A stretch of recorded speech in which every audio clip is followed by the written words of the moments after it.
Hey friends, and welcome back. Today we are going to go through the process of making sourdough bread. So I've taken my sourdough starter out of the refrigerator. I've added my water, and now I'm going to be adding my flour. The amount that you add is going to depend on your recipe and what you are making. I typically add 1/4 to 1/2 of a cup of water and the same amount of flour. The flour depends on the type of flour it is and the consistency when I mix it up. So the inconsistency I want is that of a thick pancake batter. So it's going to be thicker and kind of drop off the end of my spatula. When I add my water, I just add a room temperature filtered water. I do normally warm it in the microwave for maybe 30 seconds, just so it's a little bit warmer than room temperature. So once I feed this sourdough starter, get it all stirred up, everything pushed down in the jar, I'm going to put the lid on it, not tighten it, but just set a lid on top of it and sit it either on my countertop or inside of my microwave overnight. If it is really cool in my house, I will take a seed starter mat, plug it in, and just loosely wrap it around my jar so that the jar stays warm and that the sourdough starter can do its magic overnight.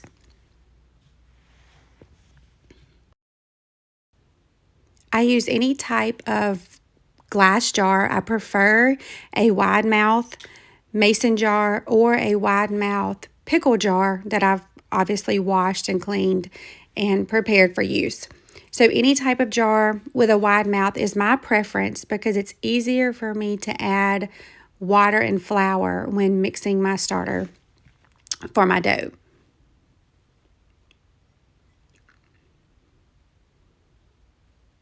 So the next morning, my starter has hopefully doubled or tripled in size.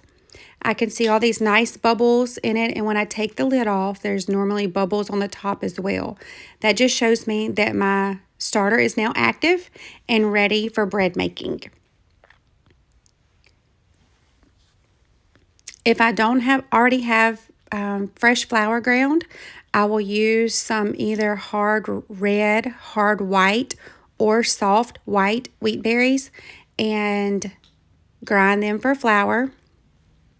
This is just a 5-gallon bucket that I store some of my wheat berries in. So once again, I'll warm my water, usually about 30 seconds in the microwave. It is, again, a filtered water. I just want it to be a little warmer than room temperature. I use a scale to measure the weight of the water as well as my sourdough. Once I add the amount of sourdough per the recipe that I'm using, I will just mix those two together until it's a milky consistency and all the sourdough has dissolved with the water.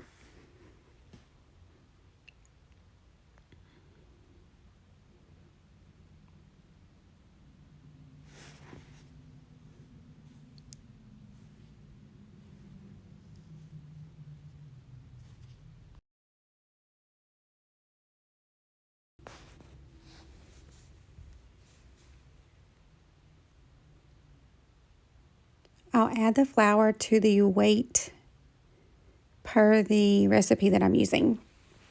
So this particular recipe calls for 500 grams of flour.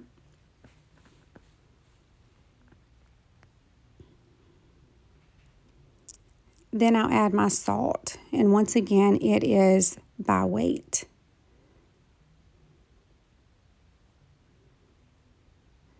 And I just have a regular basic food scale that I ordered from Amazon. I'll put the link down in the comments below.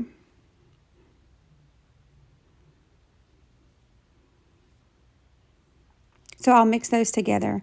Once I get that flour pretty wet, most of the water incorporated in with the flour, I'll just scrape all that off and mix the rest by hand. This recipe does not call for a mixer, so it is completely mixed by hand until all the flour is incorporated and there's no bits of flour chunks in there.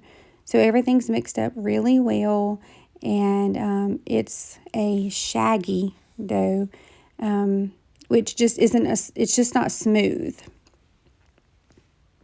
It'll still look lumpy and clumpy.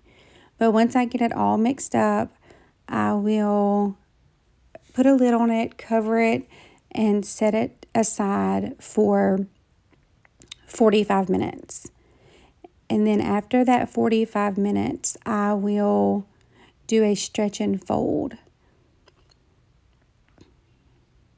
And if it has any added ingredients, I will add those inclusions at that point.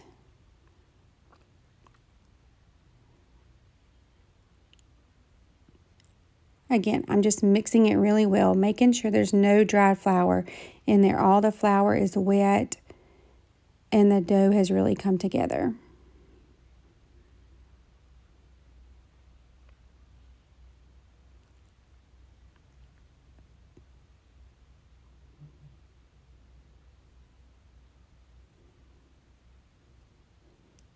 So here it's sat for 45 minutes.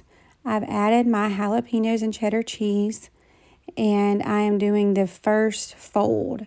So once I add all those ingredients in the center, I just go around the bowl and pull up the dough and pull it over the top of those added ingredients. I go around, do it a couple times. I want to make sure everything is really pulled over from the bottom and tucked in really well. I'll do this and then I'll put the lid on it, let it sit for 45 minutes, come back, do another tuck and fold again. And if the dough is very sticky, I'll dampen my hands just with some water and fold the dough so it doesn't stick to my hands as much. So after I'm done with all of my tuck and folds, I do about 3 folds, 3 to 4. I'll cover it, put it in the refrigerator overnight or for at least 6-8 hours. Then I'll come back, dump that dough out onto a nice floured countertop surface and cut it with this bench scraper. So I'll cut it in half if I am making more than 1 loaf. So this recipe, I actually was making 4 smaller loaves rather than 2 large loaves.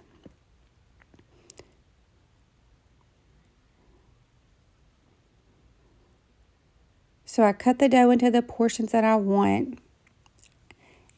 I don't measure them, I just eyeball what's half. And then I'll stretch the dough out.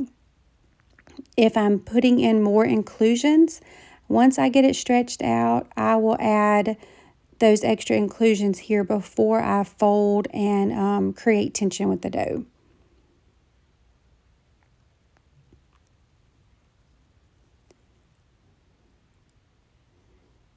I'm super excited about these nice little bubbles all in my dough.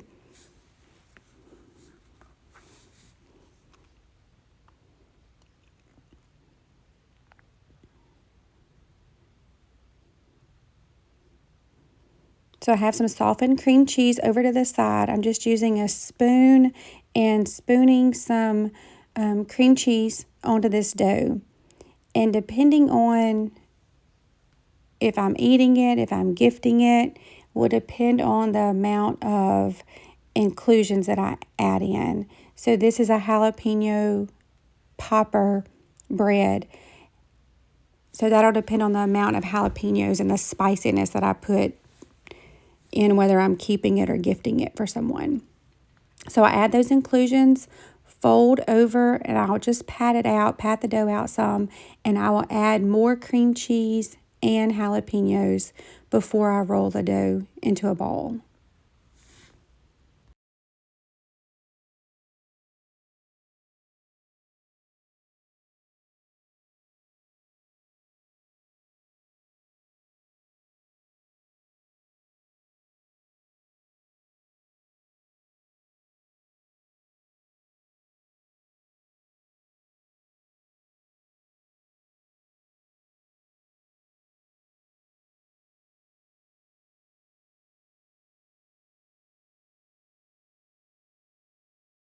As I roll the dough, I try to tug on it to create more tension, and then I will roll it, pull it towards me to create tension, and then spin it around or roll it around with my hand to pull the other side. I just kind of slightly turn the dough around to create the tension.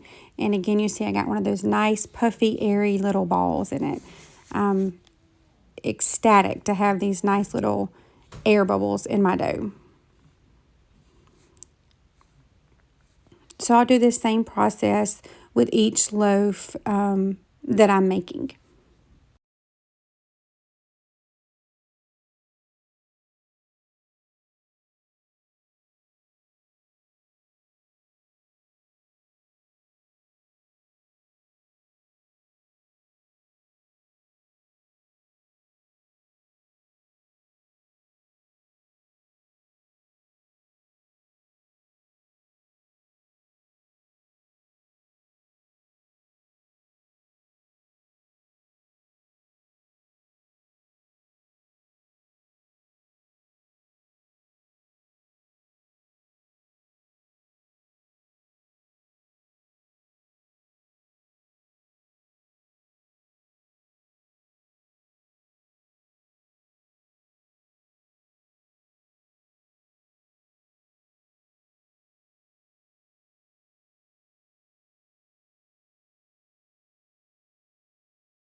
This dough had gotten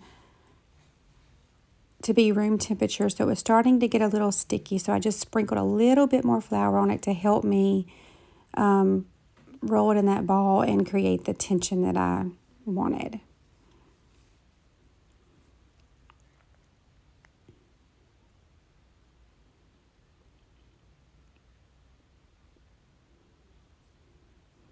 When I'm also creating this tension, I'm wanting to make sure, and I double check to make sure all those pieces of jalapeno and cheddar cheese are all tucked in there, and they're not going to just fall out, that they're all tucked inside the dough.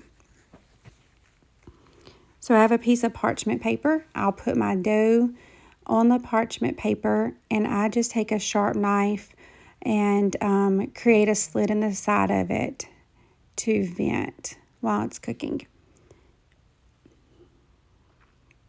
And while I'm doing this, I have my oven preheating to 490 degrees. So that's 490. And I have a baking stone in there as well as a cast iron skillet. I have started doing a open bake method when I do more than one sourdough loaf. So with this process, I'm not using a Dutch oven at all.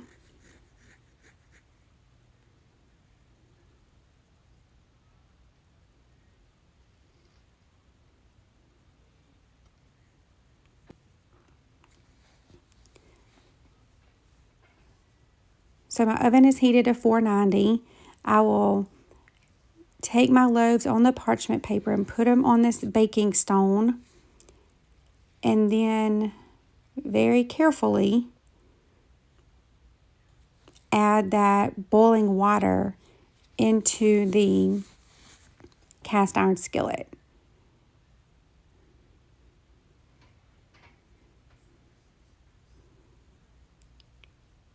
This to me is by far the trickiest part, not burning myself with boiling water nor steam.